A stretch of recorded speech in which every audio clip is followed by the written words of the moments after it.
Hello, good afternoon. We're gonna go ahead and get started right away. We will try to finish the lecture 8 in the first hour or so, and then we're gonna start hopefully on lecture 9. Last class we end off the lesson with the dihybrid problems, which are questions where we track two genes at the same time. So let's go ahead and start with two examples from the PowerPoint slides, which require us to use the dihybrid cross method to solve. Here's the first one. In bees, normal wings are dominant to vestigial wings. Now, in these questions, it's not uncommon for you to come across terms that might not make much sense to you, and it doesn't really matter. What's important, like it's not important whether you understand what vestigial wings are. What's important is to know that there are two kinds of wings. We have the normal ones and then the not normal ones, and the normal wings are going to be dominant over the vestigial wings. So that's the first um a character that we are tracking, like the kind of wings. And since normal is dominant over vestigial, then we can use capital for normal and lowercase for vestigial. Okay, for those of you who are wondering what vestigial means, it just means they're really tiny and kind of shrunken up.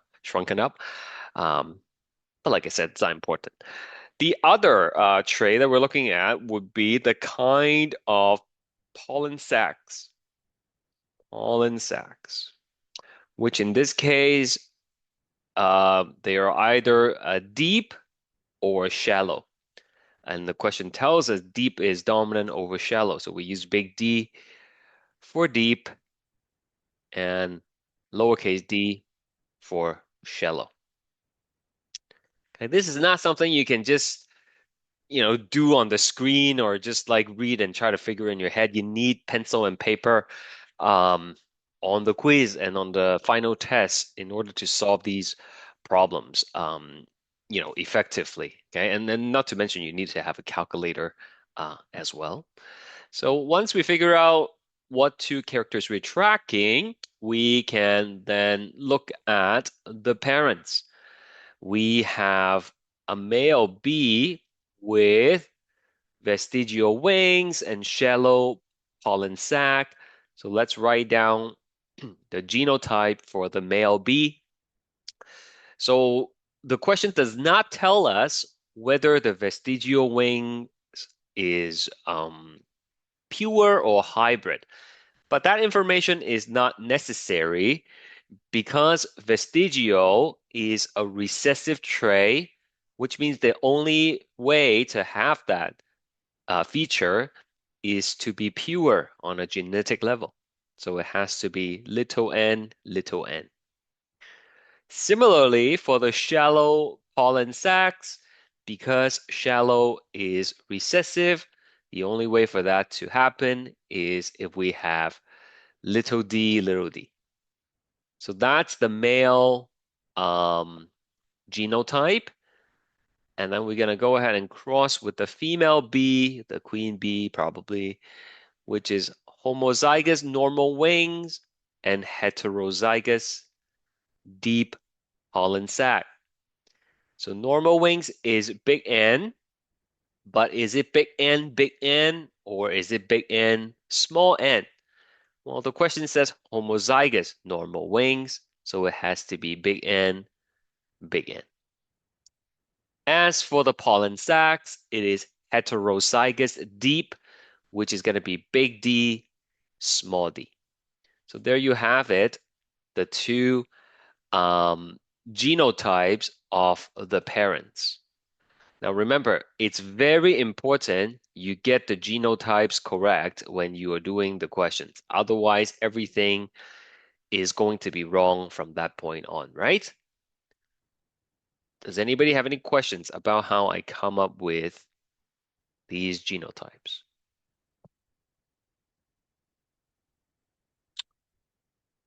Okay, next step is to figure out the gametes.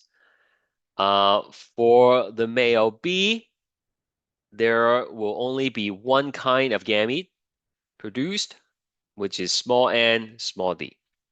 Because, there's only one kind of N and one kind of D, and that's the only one it can produce. What about for the female? What are the possible gametes for the female?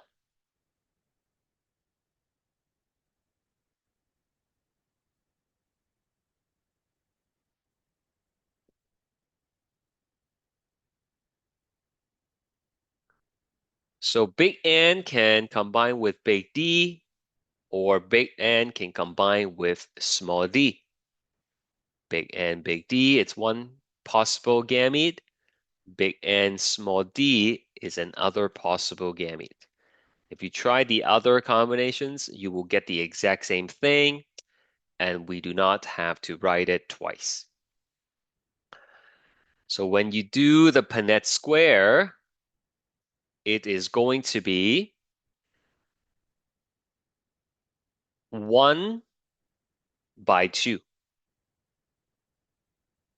like the size of the Punnett square. Okay, the size of the table is going to be one row by 2 columns, which means in the end, you're going to have 2 possible outcomes. This big N, big D, if combined with the small n, small d, we will get big N, small n, big D, small d. Remember to put the same letters together, and capital always goes first. And for the second one here, we will have big N, small d, small d. So those are the only 2 possible outcomes for the offsprings. The question asks us to write out the percentages for genotype and phenotype. So there are 2 possibilities here. 50% will be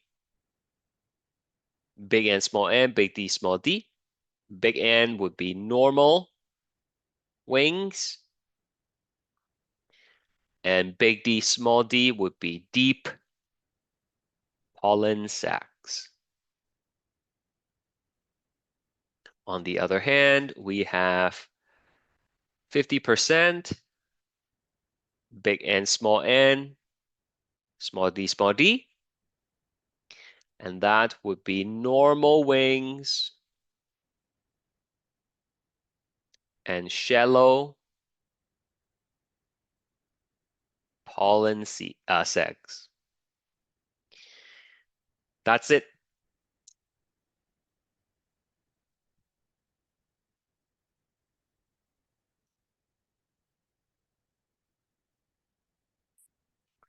Okay, let's do another question.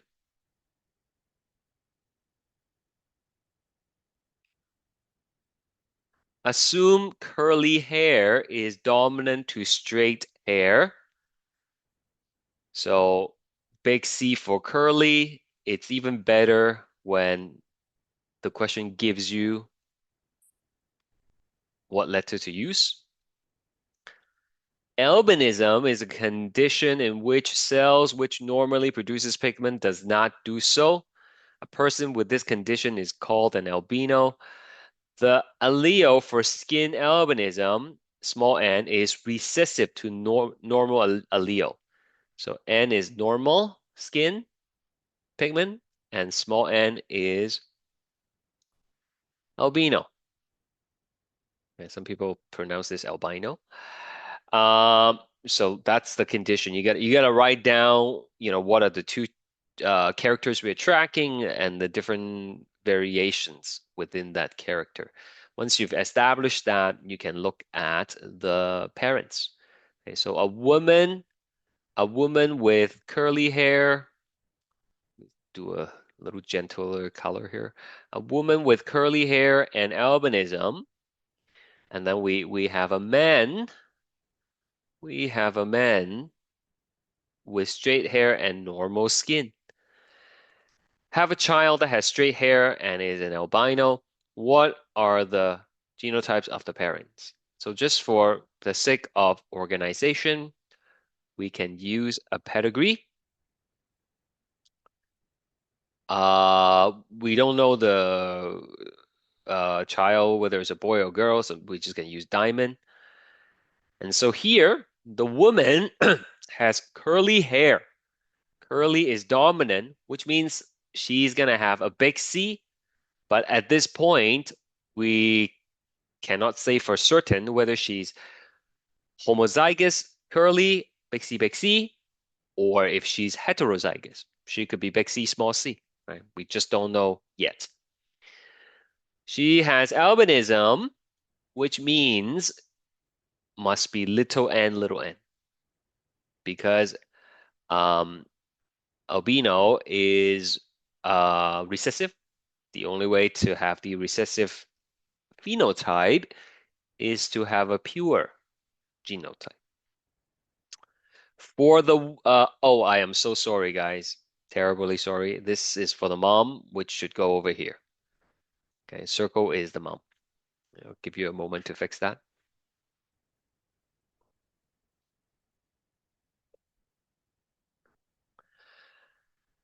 Now for the man, he has straight hair, which is going to be small c, small c. It's a recessive trait. And normal skin, which is big N something. Again, we don't know if it's big N, or big N, little n. We need to know more. So let's take a look at the kid. The child has straight hair, which means the kid must have little c, and it's albino. So little n, little n. Now, one of the little c is going to come from the dad, but what about the other one? Well, the other c has to come from the mom. So based on this, we know the mom is big C, small c. Has to be. Okay, if the mom is pure curly hair, then the child will definitely have curly hair. Similarly, we can say, one of the small n came from the mom, and the other one must have came from the father, right? So that's how we know the genotype of the parents. Sometimes, like recessive trait is not a problem, okay? The only problem where we might, have trouble figuring out the genotype is if they have a dominant trait. Like we have to figure if they're pure or hybrid, and for those instances, we have to look at other generations, either look at the previous generations or next generation. Are we okay for number 5?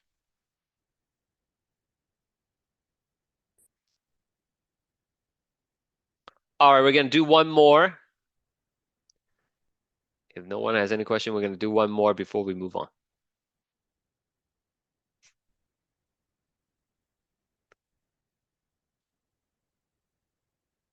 Okay.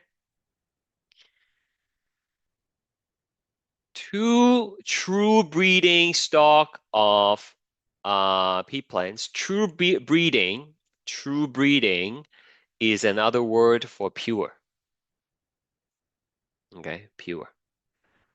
Stalks of pea plants are crossed. Okay, so let's see what the situations are. Okay. One parent has red and axial flower. Again, you don't have to necessarily understand what it means. Okay, it's not gonna affect how you solve the problem. Okay, so red, I'm sure you understand that's a color. Axial flower, okay, whatever that means. Okay, and the other one has white and terminal flowers. Okay, so we have two situations here. We have two genes, red and white, and we have something called axial and something called terminal. If you're doing this on the test and it's the first time you see these terms, like I said, just treat them as words.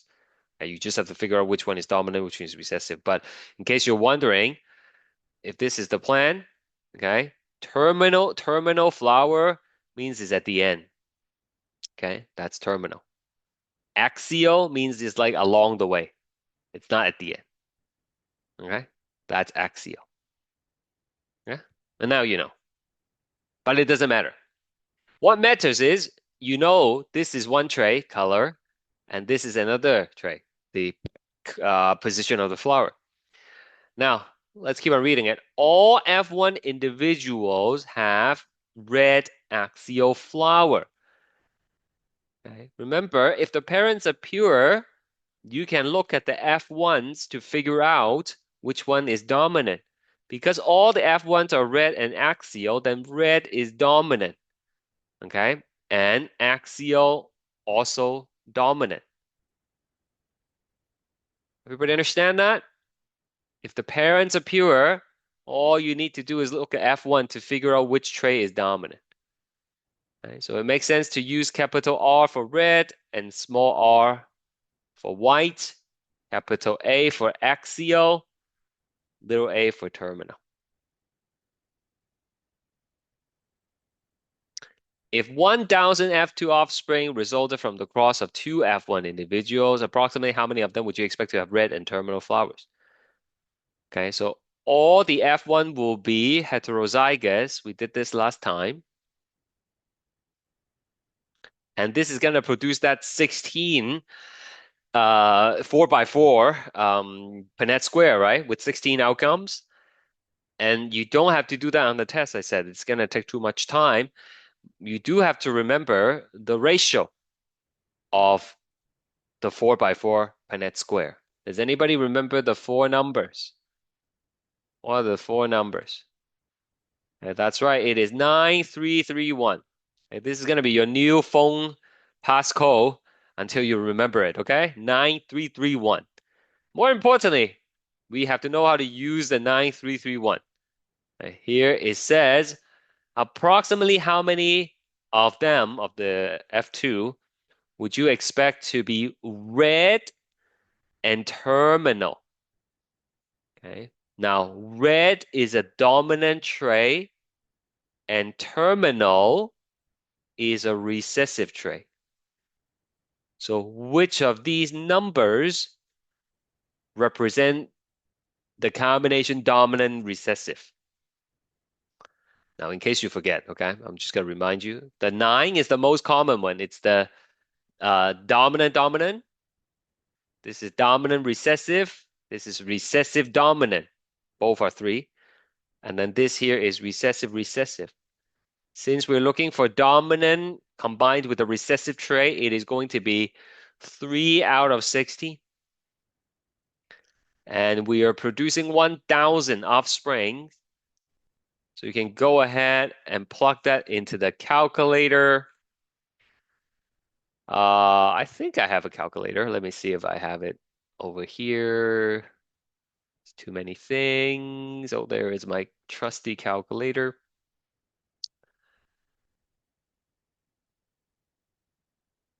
Is it even opening? It is. Okay, so what you're gonna do is you're gonna go 3 times 1,000 divided by 16.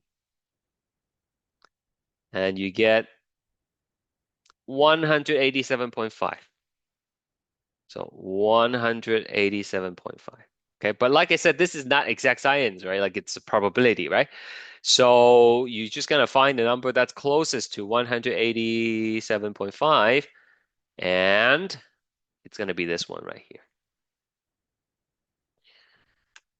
Do you guys understand? And like, I don't want you to be doing the 4 by 4 table on the quiz. You're gonna tell me you run out of time and the quiz is too hard. Okay. Mostly because you're doing it the wrong way. Understand? Questions?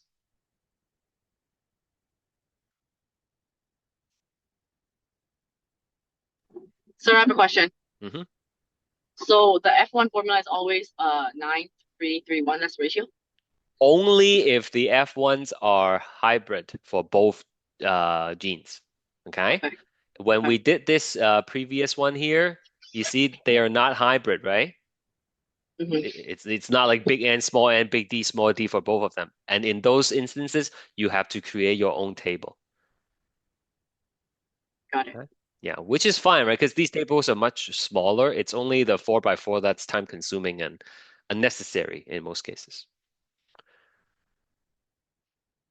All right, so that's that. Speaking of the quiz, uh, I'm gonna have to postpone the quiz again, guys.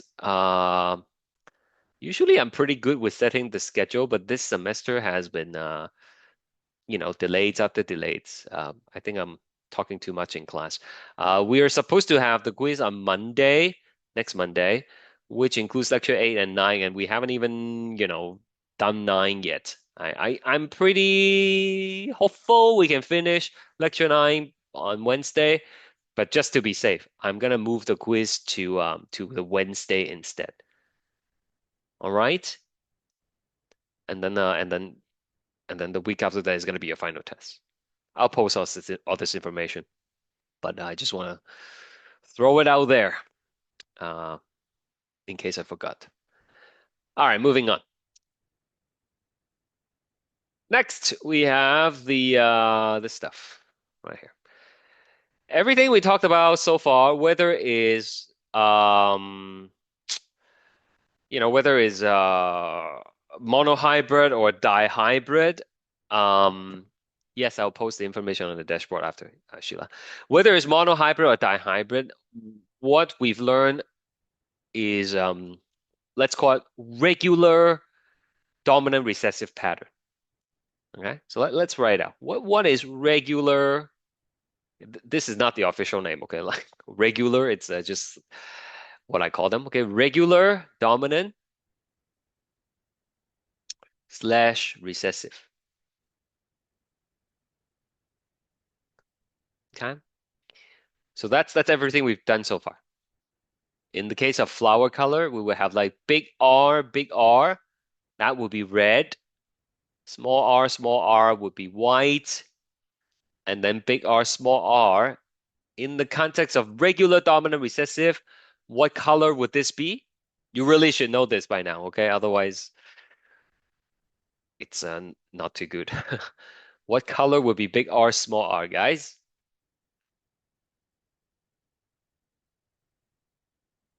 All right. I hope you say red in your head. So that's the stuff we've been doing, and nothing uh strange about them. But it turns out regular dominant and recessive inheritance pattern is not the only kind of inheritance. There are other modes that exist. For example, we have something called incomplete dominance.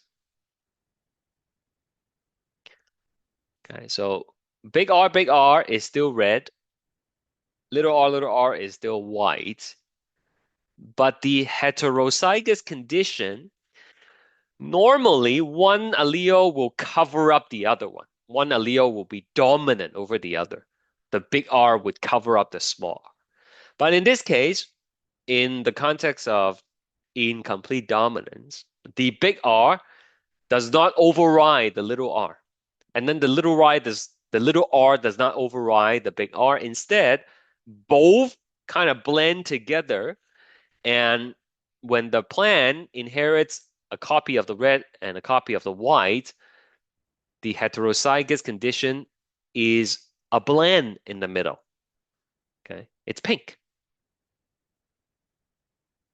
Does that make sense? So how would you know if the question is incomplete dominance? It will say so. All right, it will say so. If I don't tell you it's incomplete dominance, then you assume it's regular dominant recessive. Okay, there's another kind called codominance. It is exactly what it sounds like. In codominance, again, big R is red, little r is white, but the heterozygous, instead of a blend in the middle, both allele, the red and the white, are expressed. So this is red plus white. Okay, like this one over here. And this is true for many humans genes as well. Okay, take blood type for example. If you inherit type A from mom and type B from dad, what's the blood type?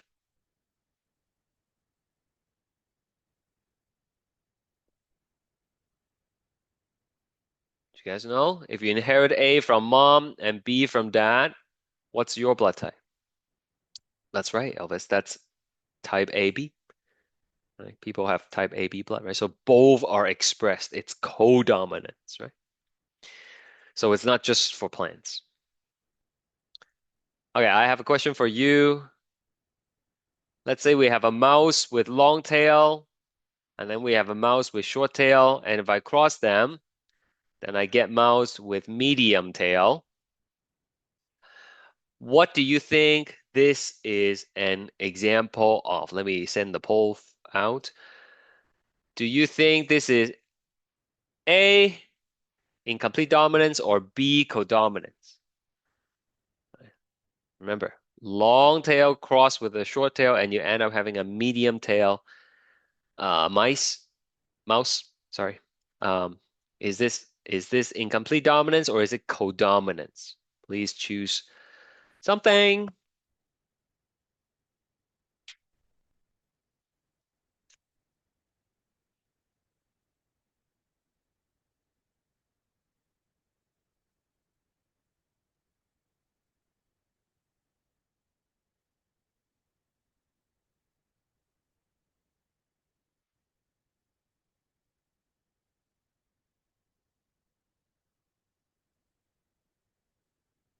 Okay, unfortunately, I only have four answers, and three of them are wrong. But what about the rest of the class? Do, do you guys not understand this? You don't see the poll? You don't feel like participating? What is it?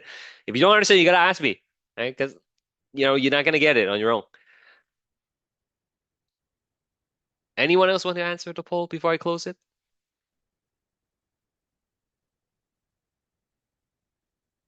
Okay. Even if you're not sure, right? Like it's 50-50 chance, right? Like guess something on the test. Okay. So let's try this again. Incomplete dominance, it's somewhere in the middle. It's not red, it's not white. Somewhere in the middle is pink. Codominance is when both of them show up. So, when you cross a long and a short and you end up something that has a medium tail, medium is somewhere between long and short. So this is incomplete dominance. It's incomplete dominance. It's not codominance.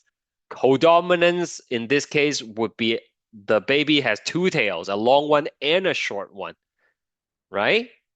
That's what codominance means. Codominance means both showed up, but we don't see two tails, do we? We see like something in between. Does that make sense? Yes, it makes sense. Thank you, thank you. Hopefully it makes sense for the rest of the class as well, for your sake. Let's move on. So we have example 6 right here in Snapdragons. And if you don't know what a Snapdragon is, there's a picture. But like I said, it doesn't matter, right? You just got to pick out what the traits are and work with that.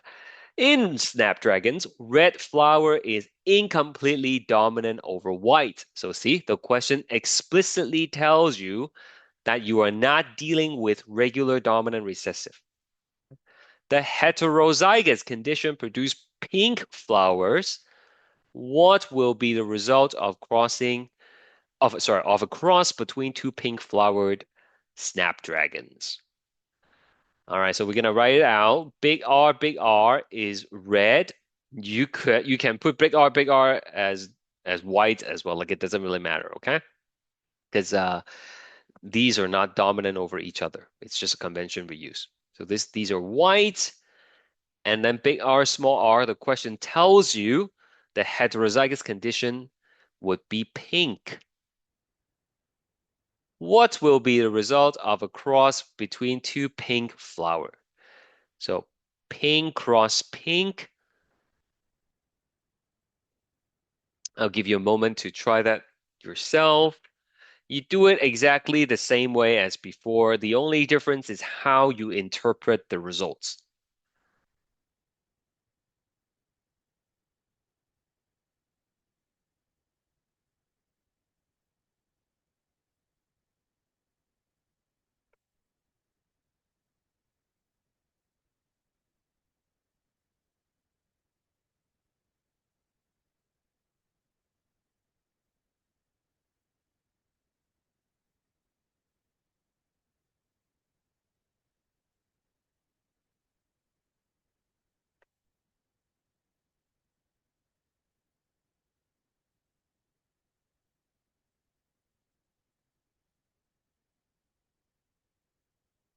Okay, so we just go ahead and put the stuff here on the side and the top.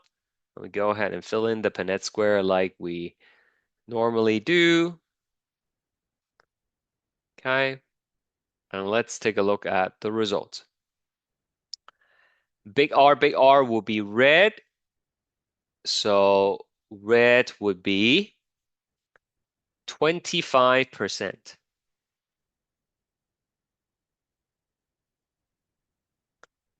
And then, hopefully you agree with me, that 50% will be big R, small r. 50%, which would be pink.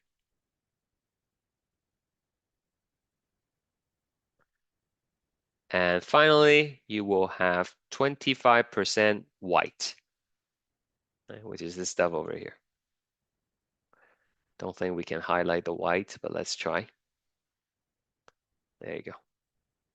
Can barely see it. So that's that. Right? It's the same method to solving it, but how you interpret your Punnett square is a little bit different. All right, let's do example 7.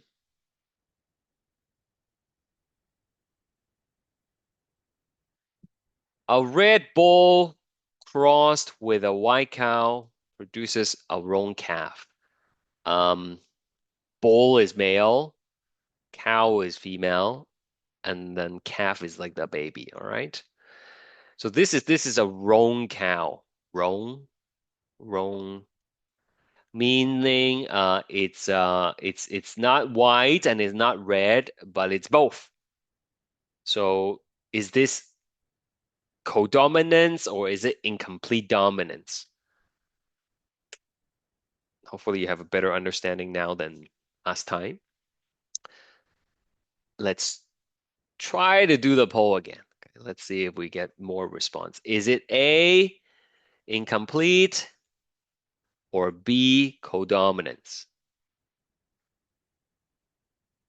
Okay, this thing is red and white.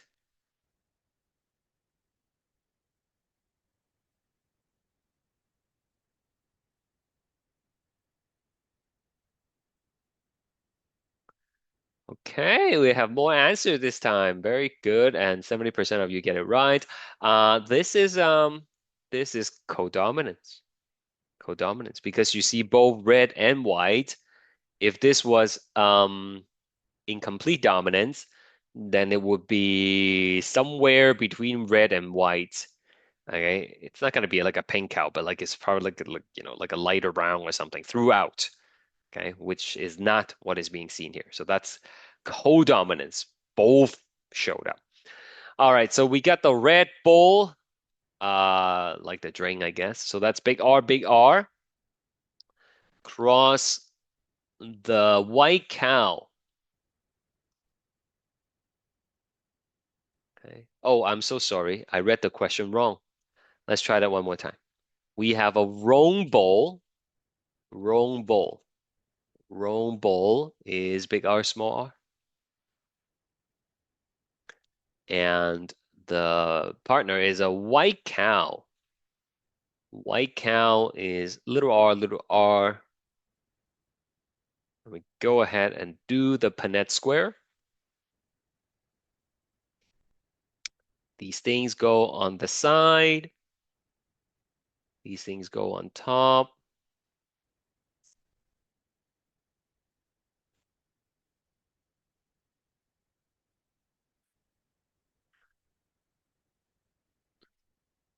So over here, you will have 50% big R, small r, which is Rome, and 50% small r, which would be white. That's all.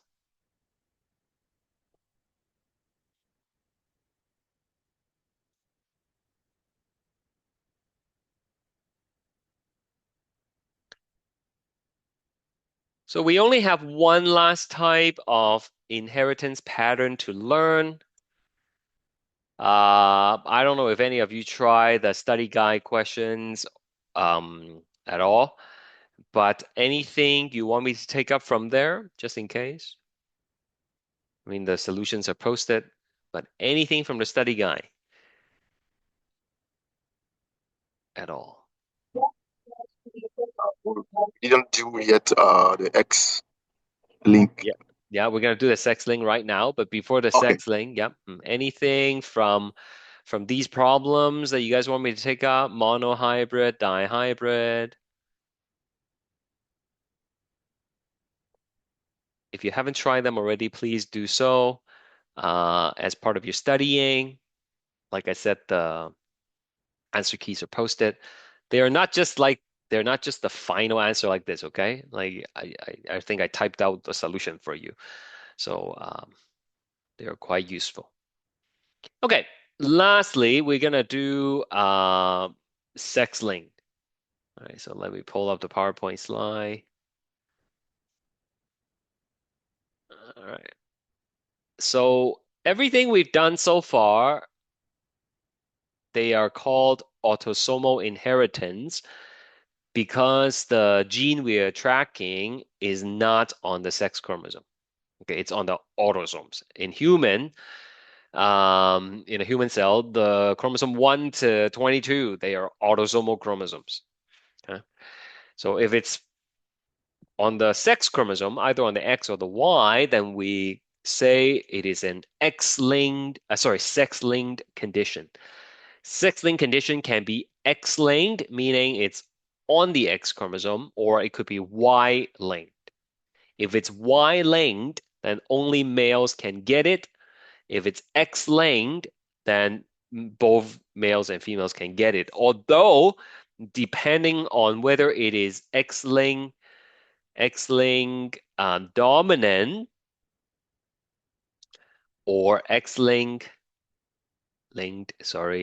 recessive, the trends are different. For X-linked dominant, more female will get it than male. If it's recessive, more males will get it than females. Let's take a look at why that might be the case. Now, there are several X-linked disorder here, including hemophilia, which is bleeding disorder. People who have hemophilia, their blood don't clot easily, all right? Because they're missing the blood clotting factors. You learn about blood clotting factors next semester. So another one is color blindness, red-green color blindness specifically. And these are recessive. Okay, recessive, meaning you need both copies of the X to have the disease allele in order to have the disease.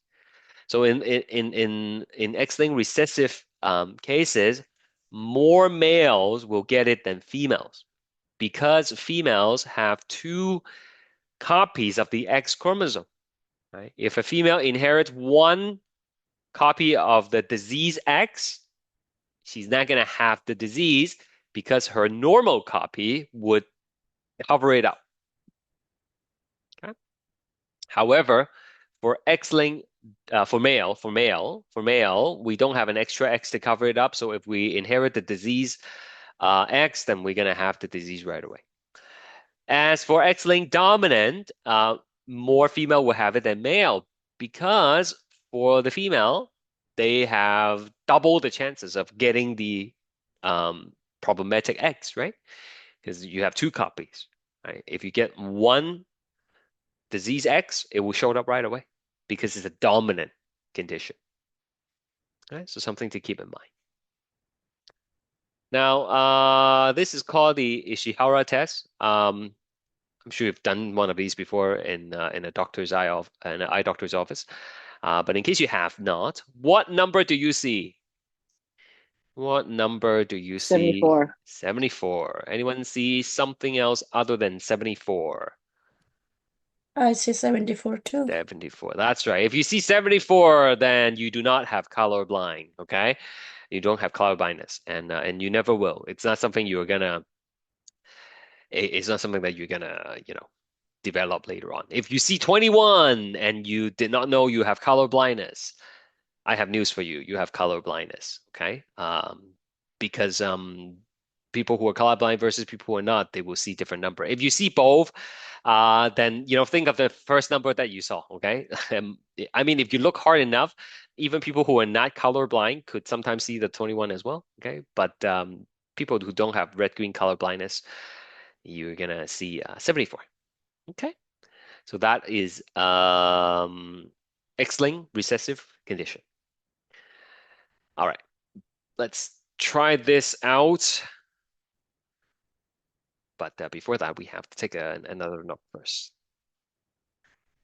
Now we're gonna do the color blindness, use color blindness as an example, but like I said, there are other X-linked conditions like hemophilia. So let's just go with color blindness.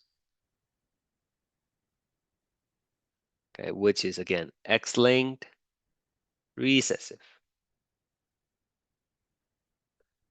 All right, so let's take a look at different people. We have a square here, and square is male. And this male, if it's not shaded in, then it does not have the condition we're talking about. So this is XY, which is a normal male. When I say normal male, I'm talking about normal vision male. Okay, normal vision male. I'm gonna shade in this guy. If it's shade in, then his genotype would be X with a superscript of C denoting the color blindness and a Y. So that would be a colorblind male. Colorblind male. Now I should warn you, the way I do these kind of symbols and questions is a little bit different than some of the online ones, okay? Which is, I keep on telling you, don't look things up online. If you don't understand, just ask me, all right? Email me and then I'll explain to you. But if you do look it up online and you see people do it differently, just be mindful of that, okay? It doesn't mean they're wrong. It doesn't mean I'm wrong. It's just solving a question differently, and you should still get the same answer. Okay, how about this? What is this circle? Someone tell me what the circle means.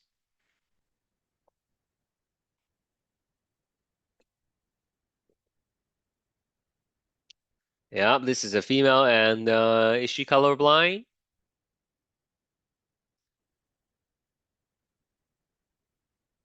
Okay, not shading is not colorblind, so this is normal female, normal vision female. Okay, we're gonna go ahead and shade in another female, and this time she will be XCXC. Remember, because it's a recessive condition, you need to have two copies of the disease X to have the color blindness. So this is a colorblind female.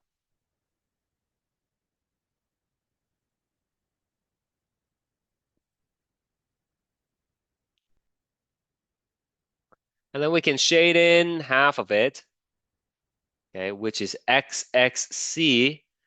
In this case, the person has a normal copy of X and the colorblind X. Does that make the person colorblind? What do you think?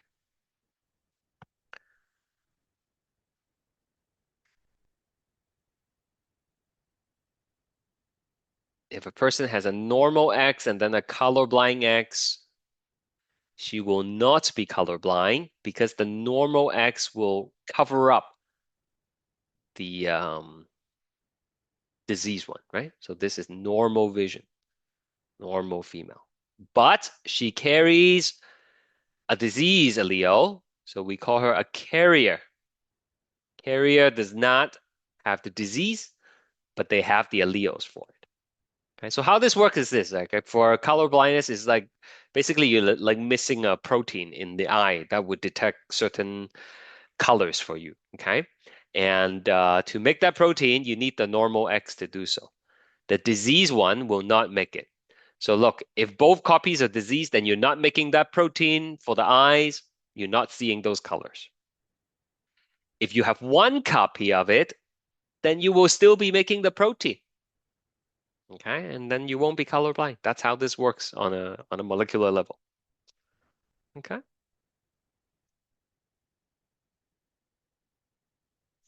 All right. So in example 8, the first question goes like this. No, carrier female crossed with a normal male. So that would be XXC. Carrier means one of the X's will have the color blindness times crossed with a normal male. Normal male. So we're going to go ahead and do the Punnett square. For the female, we can put it on the side. For the male, we can put it at the top. Again, it doesn't matter. You can interchange these positions, but just be consistent. So now if the sperm carrying the eggs fertilizes the egg carrying the eggs, then we're going to get XX. Similarly,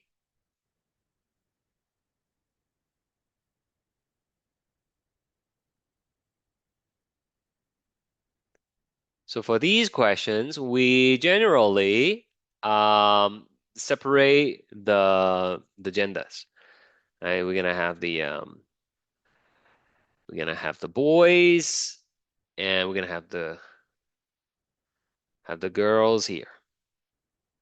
Okay, so let's see. If it's the daughters, will any of the daughters be colorblind? What percent would be colorblind? 50? Okay. No? Is this colorblind though? I didn't even read the top. No, this. Yeah. Look, I mean, this is not colorblind for sure because normal X, normal X. But this one is also not colorblind, right? Okay, because this one is a carrier. Carrier just means you have one of the disease X, but not colorblind. So for the daughters, if we're looking at daughters only, it will be 100% normal vision. Okay.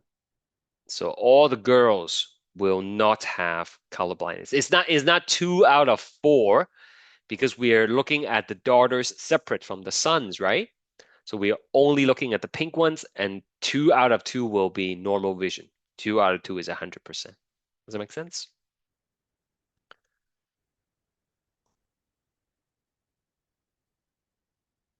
As for the sons, this will be okay, but this will be colorblind. So 1 out of 2 or 50% will have normal vision, and 50% will have colorblind.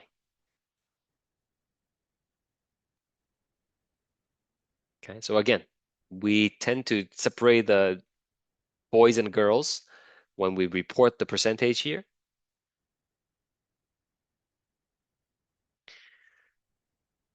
Okay, why don't we try another one here?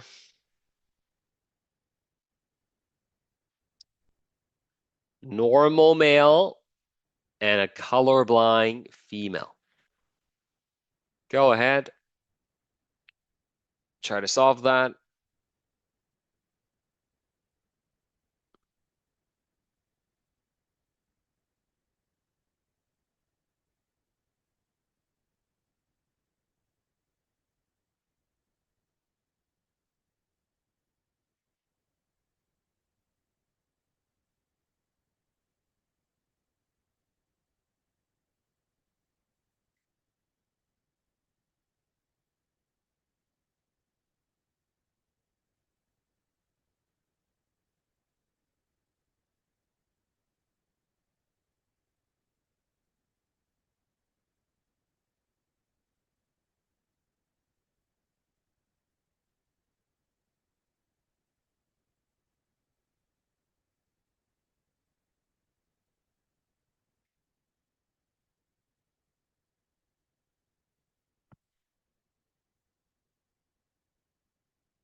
Right. A normal male would be XY with no C on top of the X because he does not have color blindness.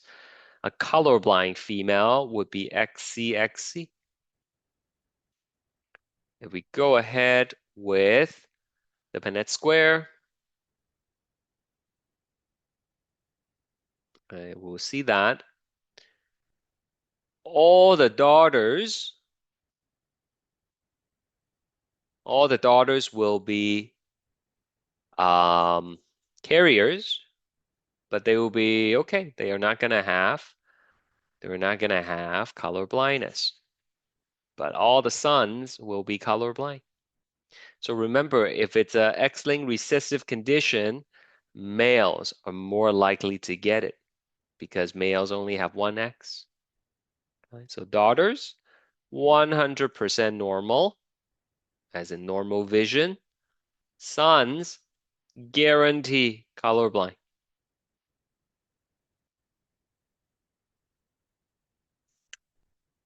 Okay.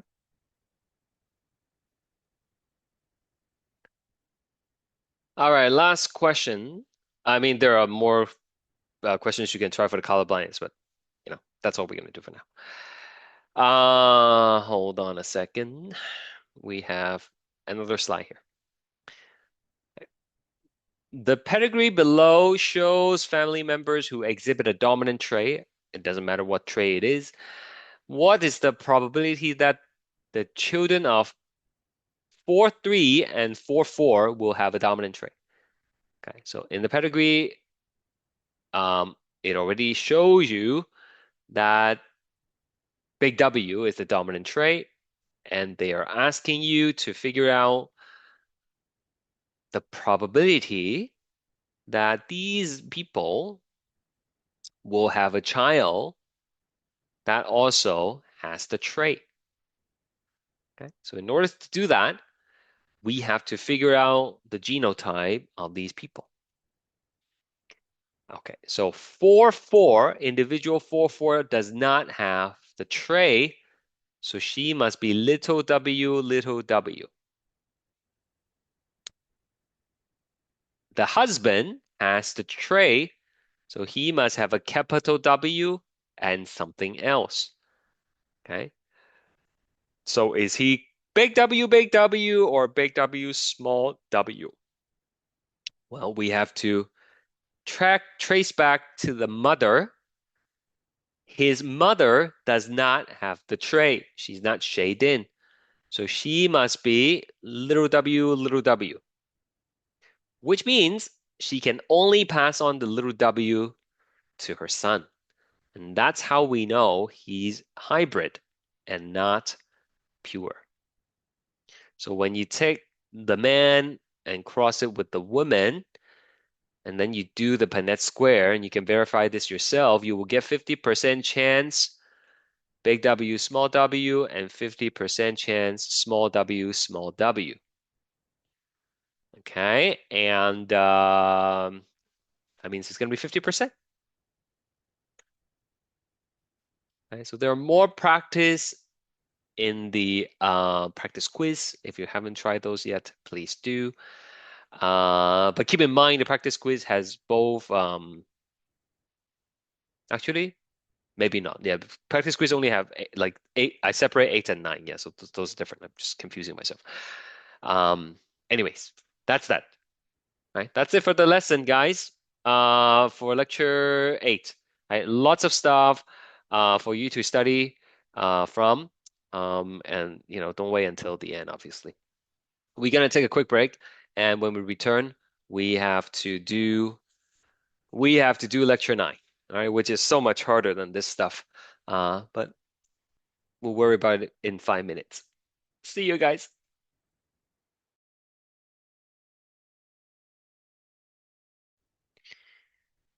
Okay, and we are back. And so lecture 9 is also part of the quiz that's coming next week.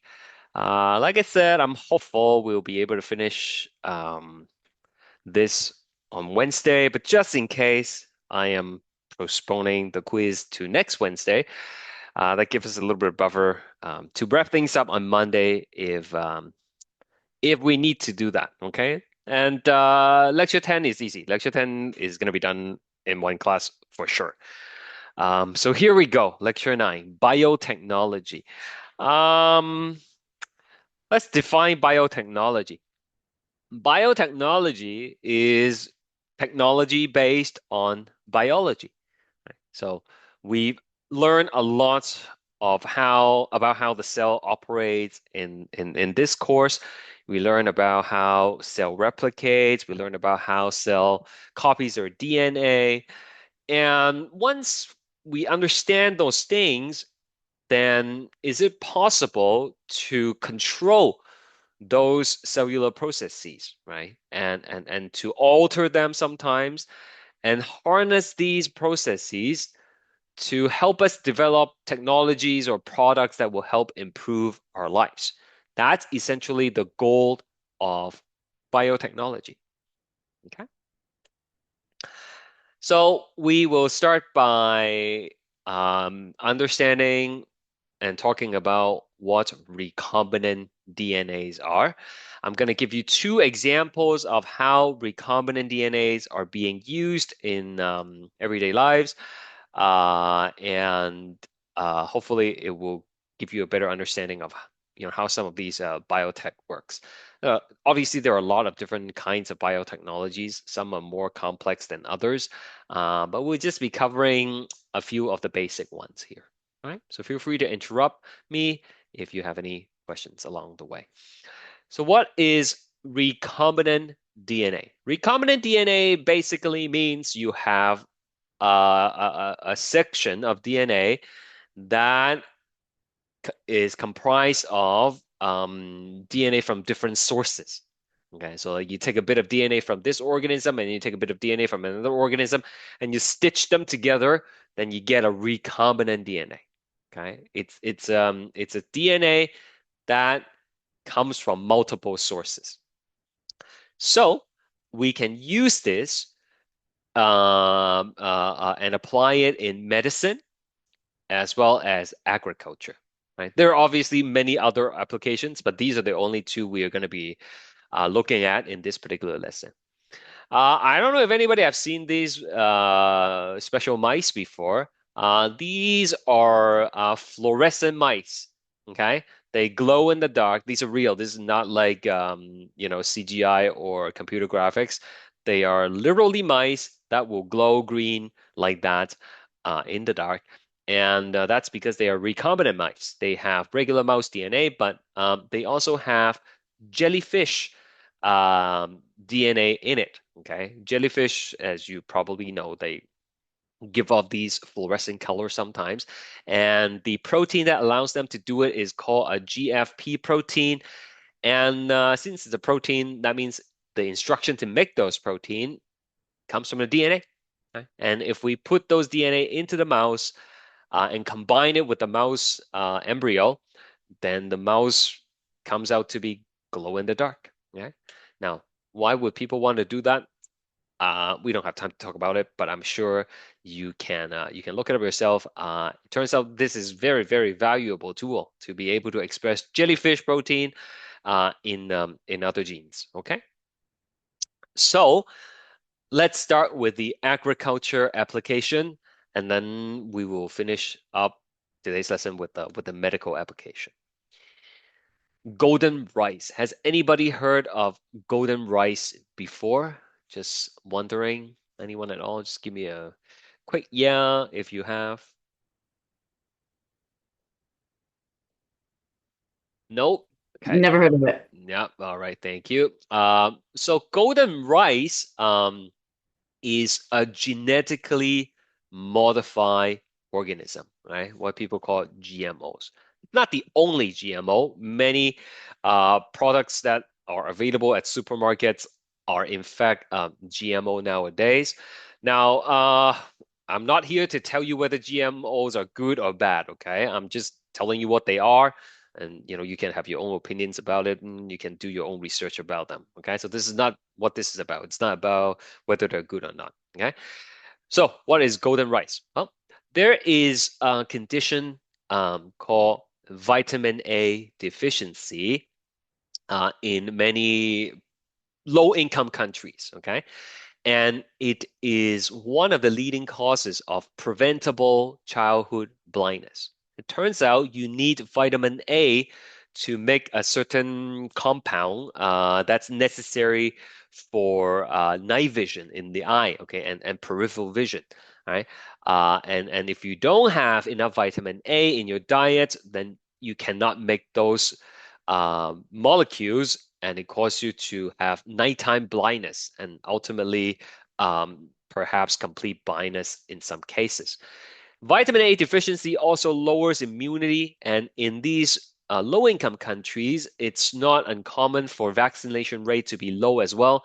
So combine that with the low immunity, it creates a higher risk of endemic to occur. Right? We all know what a pandemic is. Pandemic is like the entire a world, okay? But like an endemic is more like a localized type of spread for infectious disease, okay?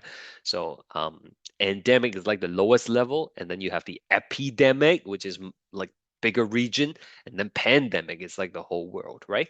So vitamin A deficiency is linked to increased risk of these endemic for certain kind of infectious disease. And in some countries, each year, it is estimated to kill that many children under the age of 5 and cause an additional 500,000 cases of irreversible childhood blindness. So it's a pretty concerning condition. And if you look at the heat map here, it's not so much of a problem for high income countries like North America, but it's more severe in low income countries. So where do we get our vitamin A generally? Well, you might have heard of people say, like parents sometimes they tell their kids to eat what kind of food because it's good for their eyes. You guys know what I'm talking about? Any parents here? Or like you might have heard your parents tell you to do it. Yeah, carrots, right? Okay, carrots is good for your eyes, right? That's because carrot contains something called keratin, which is a building block for vitamin A. Okay, so what happens is in these places where the vitamin A deficiency is prevalent, they do not have access to vitamin A rich food, okay, because of food insecurity, perhaps because of lack of food choices, right? Access is often a problem. And so what golden rice is, it is a genetically modified rice that is able to create beta carotene. Right, so normal rice do not have beta carotene. That's why they're like white in color, or like even if you eat like brown rice, for example, that does not have any keratin. But these golden rice, they do. And the way they're created is they actually took a gene from daffodils called a site gene. Okay, usually genes are written in italics. So from daffodils, these flowers, and then they take an other gene called CRTL from a kind of soil bacteria, and they put it into the rice. And these genes allow the rice to produce beta carotene, right? So a lot of these countries, rice is actually a staple food for them to begin with. So if they are able to just eat the golden rice, then they get their vitamin A supplemented that way, and it could fix the vitamin A deficiency problem, right? So that's how recombinant DNA is being used in agriculture. Of course, as you expect, there are often people who oppose these kind of things and people obviously who support these things. So for proponents, people who support the idea of golden rice is they address the issue of vitamin A deficiency, right? It's a big thing, right? If a lot of kids are getting blind unnecessarily, then it makes sense to come up with a solution that's easy and relatively cheap to fix. It's going to improve public health because it will address the immunity issue and also enhance food security, right? However, people who oppose this idea would be saying that you don't know what the unintended consequences are. Not so much for the people who are consuming the rice, but for growing these things in the wild, right? Like how is it gonna affect other crops, right? Is it going to become like an invasive species and compete with other kind of crops, right? That's a legitimate concern. Also, there are concern about corporate control and patents. Obviously, it's a technology, so it's invented by pharmaceutical company in some cases or biotech companies, and much of these things are patent. And so there are corporate influences in these, and you never really want to have uh, uh, um, like one of these big corporate control over the food supply of another region or country. It's just like too much power. That's what some people worry about. And obviously, there is also the socio-economical factors, right? Um, Even though a lot of these might be given to places that needs them, but at the end, it's going to be affordable for everybody, right? So that's just a very brief introduction to the golden rice and arguments from both sides. If you're interested, there are lots of documentaries on YouTube that you can watch. Before I move on to the medicine application, any thoughts, concerns, questions?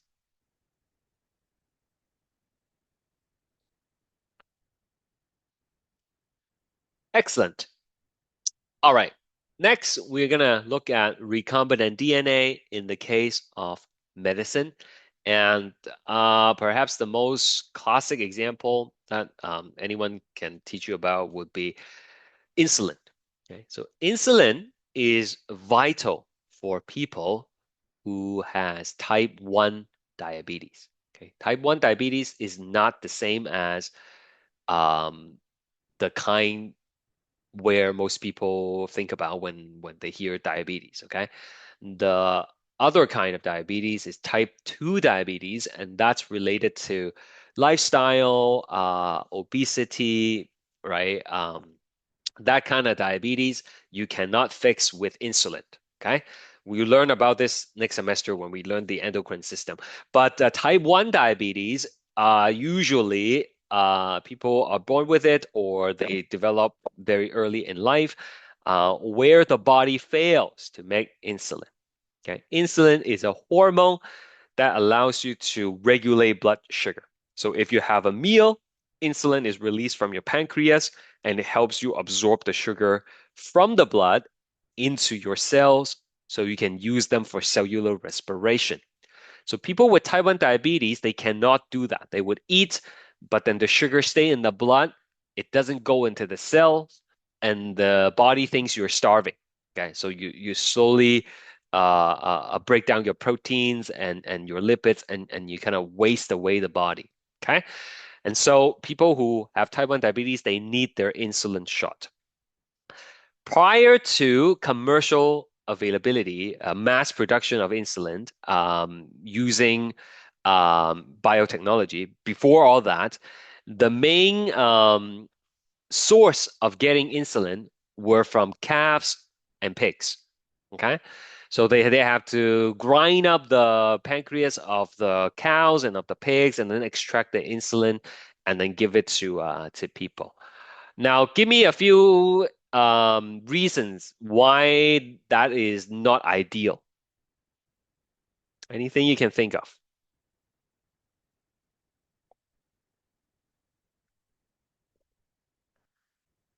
What's the problem of giving people insulin taken from cows and pigs?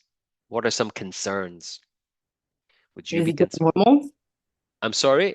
I don't know. Is it different hormones? I have no idea. Yeah, it's a different, number one, it's a different hormones, right? Like even though cows and pigs also have insulin, but it's not identical to the human version, right? So, the effectiveness might not be 100%. That's definitely an issue. Okay, anyone else? I'm looking for two or three more that you might be able to think of. Like, would you be concerned if you are using one of these products? If so, what might you be concerned about?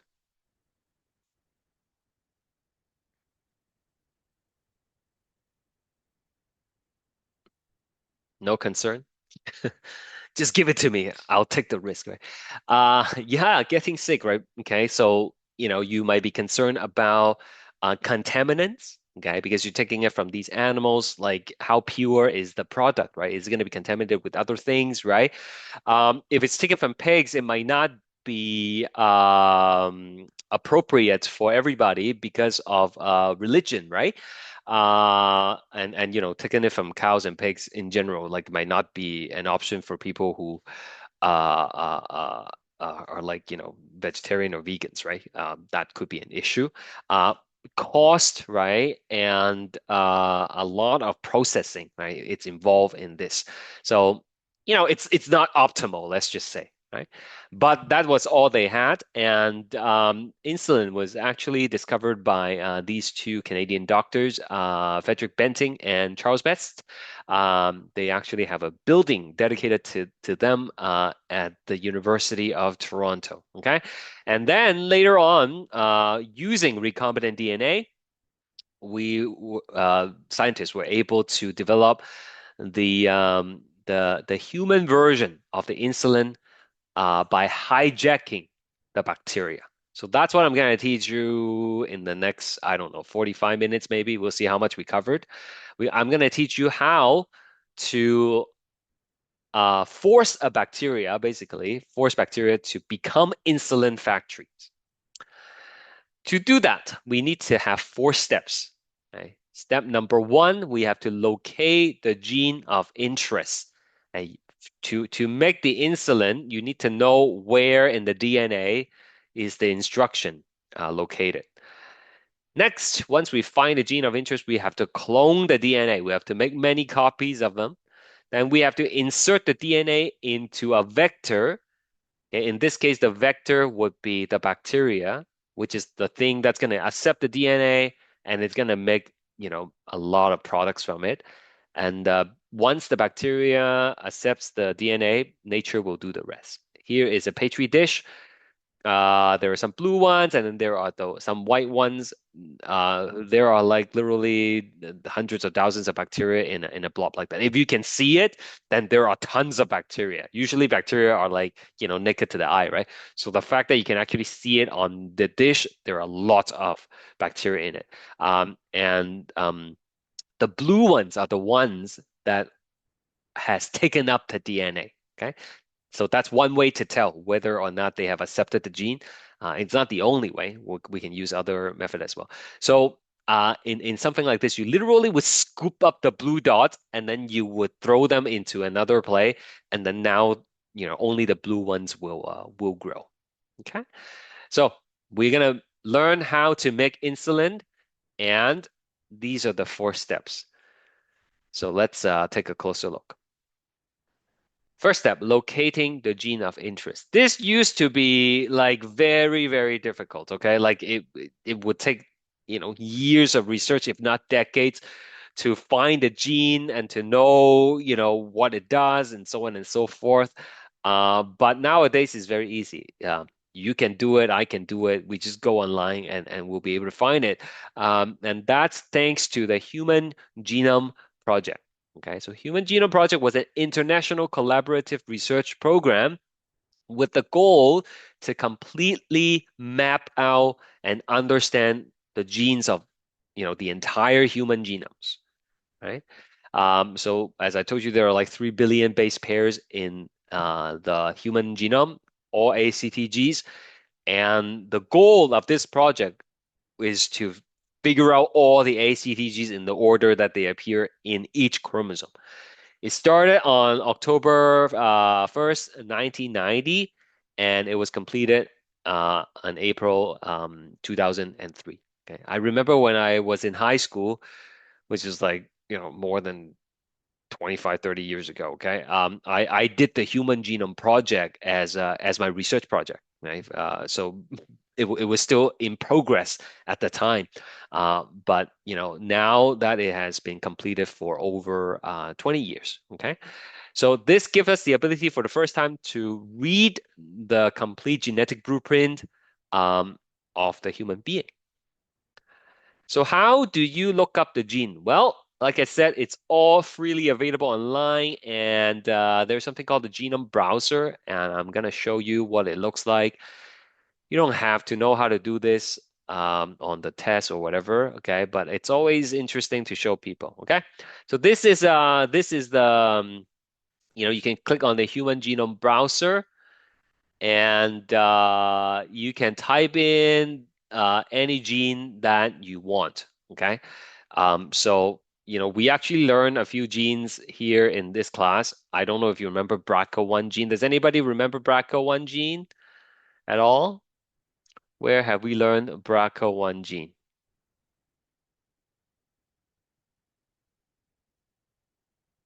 Oops. Oh, hold on. It's not quite working. Let's try that one more time. It's a breast cancer. That's right. That is the breast cancer gene So, gene. for tumor suppressor, right? Okay. Hold on. Something is not quite right. Let me try that one more time. BRCA1, BRCA1.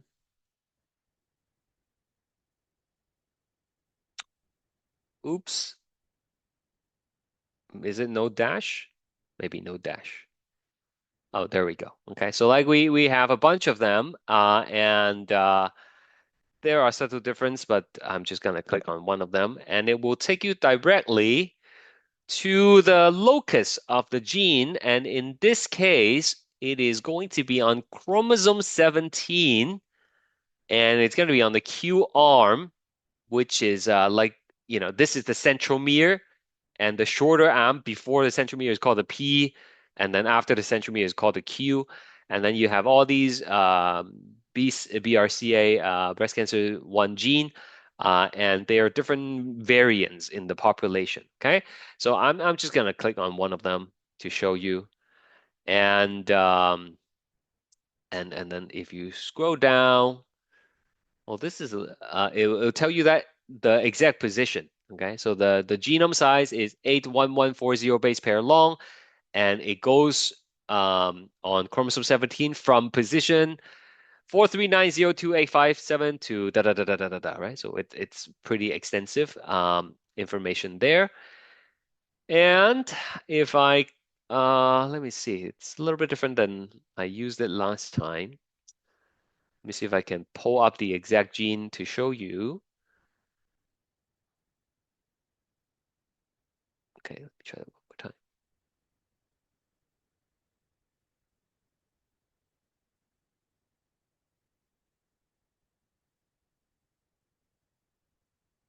Hmm.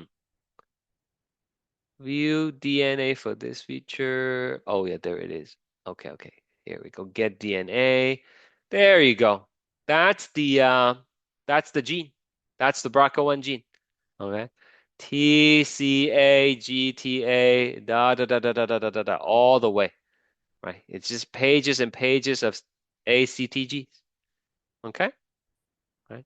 So that's the whole gene. If you want to clone the BRCA gene, there it is. Okay, and you can look up any gene. If you want insulin, then you look up the insulin gene, and then you will have the sequence for it, right? Okay, so that's all we are, right? 3 billion base pair of these ACTGs. So that's step one. Step one is to find where the gene is. Okay? Step two, you want to clone the gene. You want to make many copies of the gene. And so the technique to do it is called PCR, which stands for polymerase chain reaction. It's not the first time you hear about PCR, I don't think, because like during COVID, right? If you want to test whether you have the disease or not, you have to do a PCR test. At the beginning, anyways, right? Later on, they have the little swab thing that you can do at home with the lateral flow test. But before, the most accurate way of diagnosing whether you're COVID positive or not is to do a PCR test. So I'll explain that later. But a PCR test is basically a technique that allows you to make many, many copies of a DNA sequence.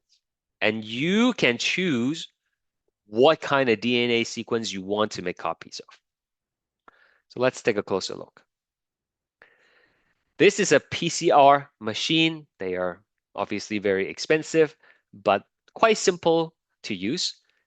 This is where you will put your samples. You have to put the DNA sample in a little tube, and then you will put the tube into these slots, and then you will close the lid, program the machine, and it's going to run the PCR for you.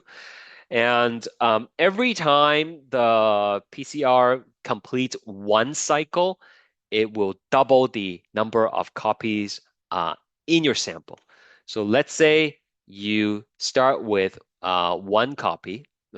One copy will become two copies, which will then become four copies, and so on and so forth. So if you do 30 cycles, that's 2 to the exponent 30. Right? If I plug that into the calculator, do I still have the calculator? I do. 2 to the exponent, 2 to the exponent 30. There you go. That's like more than a billion copies, right? Okay. So this is a very useful technique to amplify DNA, to make many copies of DNA with high specificity, and it's quite simple to use to do. So how does it work? Well, cloning the DNA, meaning making many copies of it, actually uses our understanding of the DNA replication process. So we know in a cell, DNA strands are separated using gyrase and helicase. Okay? But instead of supplying gyrase and helicase in the PCR process, we use heat to separate the DNA strand. So around 95 degrees. When you heat the DNA sample up to 95 degrees, that's enough energy to separate the hydrogen bonds and cause the two DNA strands to come apart. Once the strands are separated, each strand can be used as a template to build the missing half, just like DNA replication. But we can choose which part of the DNA to copy. After all, you do not want to copy all the DNA. Okay, there are too many base pairs, and you're not going to be able to supply enough reagents to copy everything. And so you design primers that would mark the beginning and the end of the gene. And then the polymerase will basically only start building from the primer, right? Remember, polymerase cannot start building on its own. It needs to have a primer. So by supplying the primer, you are directing the polymerase to, the location you want to copy. It's like this, right? Like if I have if I have a textbook here, okay, so like I tell you to, okay, go photocopy the textbook, but not the whole textbook, just specific location. So what I would do is I would go to the page and I put a sticky tag there, and then I would put another sticky tag at the end page, and then I give it to you. Then you would know to only copy the pages between the sticky tags. Okay, okay, and that's what the primers are for. The primers are essentially the sticky tags that tells the polymerase where to copy. Right? So only this portion will be copied, million times. Okay, make billions of copies of it. Now, we cannot use regular DNA polymerase because the experiment requires us to heat up the temperature to 95 degrees. That will denature the polymerase 3. Okay? So instead, we use what's called tag polymerase. Tag polymerase are taken from hot spring bacteria. Okay, hot spring bacteria. You guys have seen these hot springs before, right? It's hundreds of degrees, okay, and the colors are due to the oxidation of different metal, and there are a lot of bacteria that lives in these springs. So it turns out those bacteria has a polymerase of their own, which allows them to copy their DNA, okay, and they are obviously resistant to heat given the environment that they grow in. And so scientists were able to extract the polymerase from them and that's what we use for PCR. It's called tag polymerase. It works exactly the same way as regular DNA polymerase. It's just that it is heat resistant.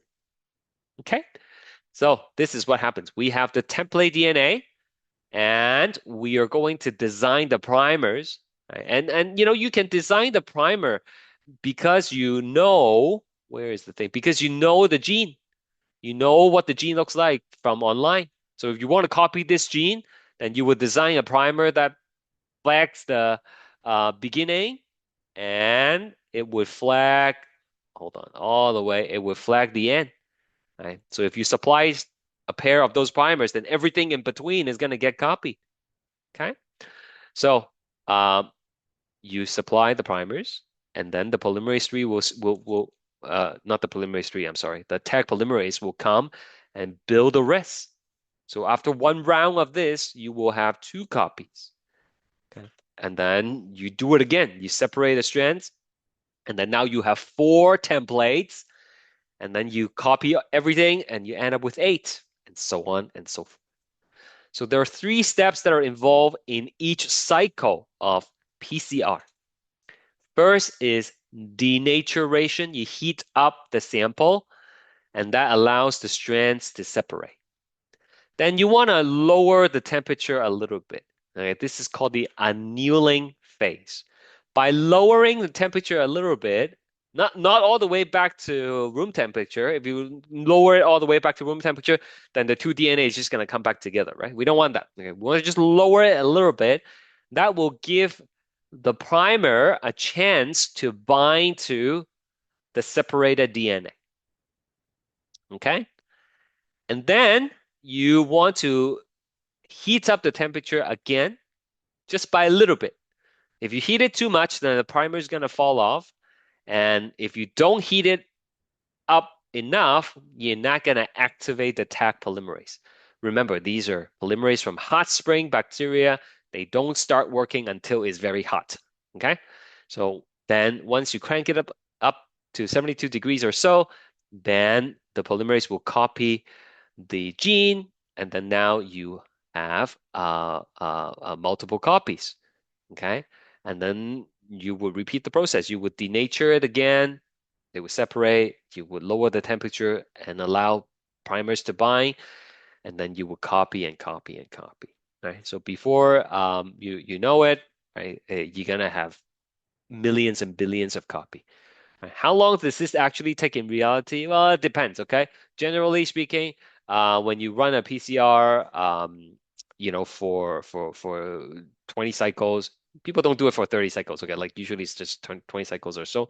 It's gonna take anywhere between an hour and a half and 2 hours. Right. So people often, do the PCR in the morning, and then they go do other experiments, and then when they're done, they come back and you would have amplified your DNA. Does that make sense?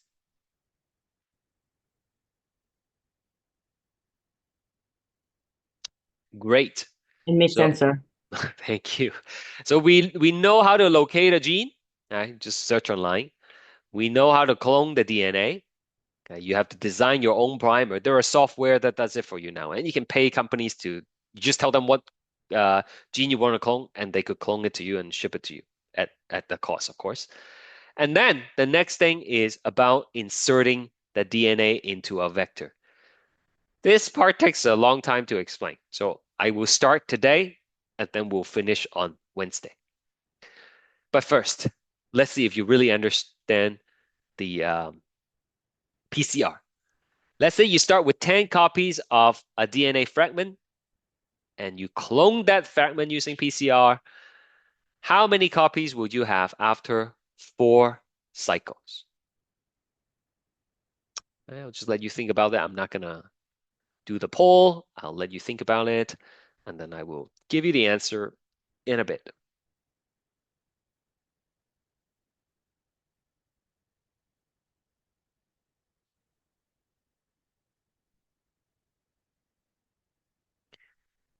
Okay, 4 cycles. That's 2 to the exponent 4. Every time you do a cycle, it doubles, right? So that's 4 doublings.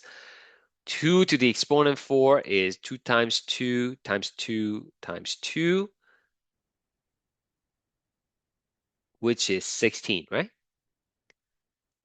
But don't forget, you started with 10 copies. So each 10 copies will be duplicated 16 times. So in total, it will be 160. Okay. So it's basically starting copies times 2 to the n, where n is number of cycles. Number of cycles.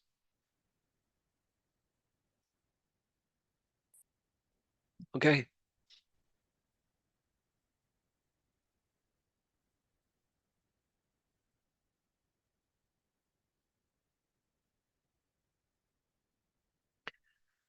All right. Let's see. So PCR for COVID-19 test, right?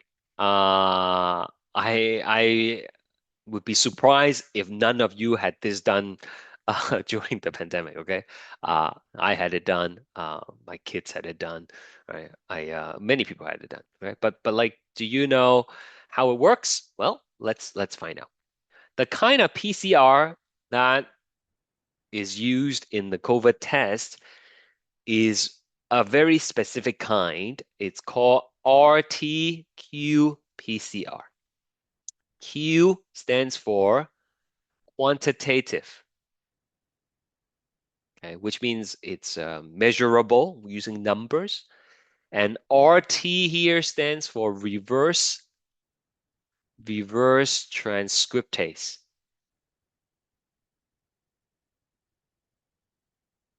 Okay. So if there's anything you learned from me, I hope you remember the central dogma of biology, which is if you start with DNA, you can do transcription to get to the RNA, which then becomes protein, right? In fact, we spend the second half of the course learning about how DNA becomes protein. Okay. But it turns out there are different kinds of viruses. Some viruses are DNA virus. They don't change that much. Chickenpox, for example, is a DNA virus. You get chickenpox once and you don't ever get chickenpox again, generally speaking. Okay. That's because the virus does not mutate and your immune system is able to recognize it, you know, should it go into your system again. There are RNA viruses, and RNA viruses, they don't have a spell checking mechanism. And so when they copy their genetic material, they make mistakes, and these mistakes leads to mutations, and they change rapidly. So the COVID that's being circulating in the population now is a very different virus than it first emerged at the beginning of the pandemic because it has been mutating all along. And that's something that we will learn next semester in greater details. Another one that mutates constantly every winter is the flu viruses, okay? Influenza, right? That's why sometimes, well, not sometimes, okay? That's why they always recommend you getting a flu shot and now a COVID shot, an updated one every seasons, okay? But for things like chicken pox, measles and mumps, polios, those things you get a shot and you're good for like a very long time because those viruses don't really mutate, right? Okay, so a virus, like the COVID virus, which actually is called SARS-CoV-2, it's a coronavirus because they have these little crown-looking structures on the surfaces. And what they do is they would infect your cells, and they actually have an enzyme called reverse transcriptase, and that allows the virus to change the RNA back into DNA. Okay, oh, like right here. Okay, this is called reverse transcription, and it needs the enzyme reverse transcriptase. All right.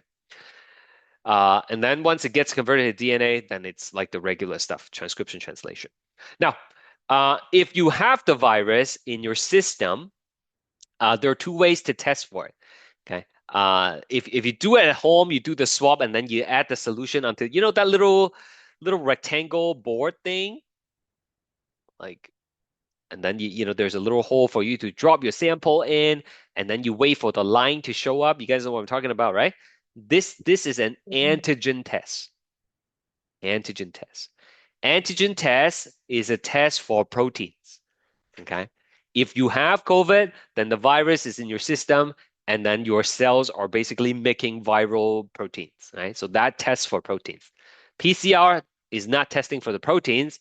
PCR is testing for the DNA. Do you have the virus genetic material in you? That's what it's testing. Okay. So when you do the nasal swab, you might swap up the viruses in it. Okay.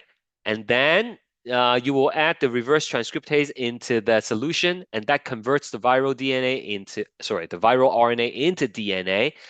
And then you supply primers that are specific for the COVID genetic material. Okay.